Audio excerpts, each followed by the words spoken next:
George, sa mga humahabol, mamili ng regalo para sa Pasko sa Divisoria, Maynila, maki-add to cart tayo sa unang balita live ni Bam Alegre.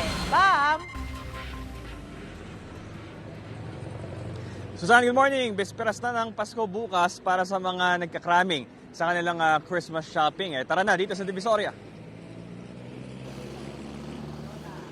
Hindi pa nagbubukang liwayway, abala na sa pag-Christmas shopping si Ken Kompetente. Ang hirap daw makipagkompetensya sa daytime shopping kaya ngayong madaling araw siya nag-last minute shopping sa Divisoria, Maynila. Kanina po kasi ang daming tao eh. Kaya iniisip ko po, baka po ngayon wala na pong tao. So far, kamusta yung Christmas shopping ng madaling araw? Okay naman po. Bukas 24 oras ang ilang stall dito sa bahagi ng Divisoria sa Recto. Kaya dito rin nag-Christmas shopping si Glenn Galagate para sa mga bibigyan ng aginaldo. Walang masyadong tao po eh. Parang maluwag po. Kunti-unti lang pambibigay sa mga inaanak po. Ilan sa mabibili sa Divisoria ang pantalon, sapatos pambata at mga sombrero.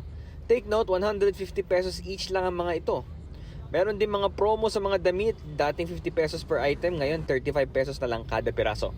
Para lang madispatcha na ang pinampuhunan.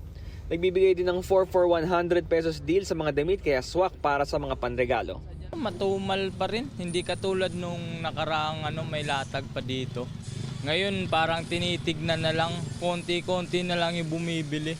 Binabargin na nga lang namin yung mga balikpunan.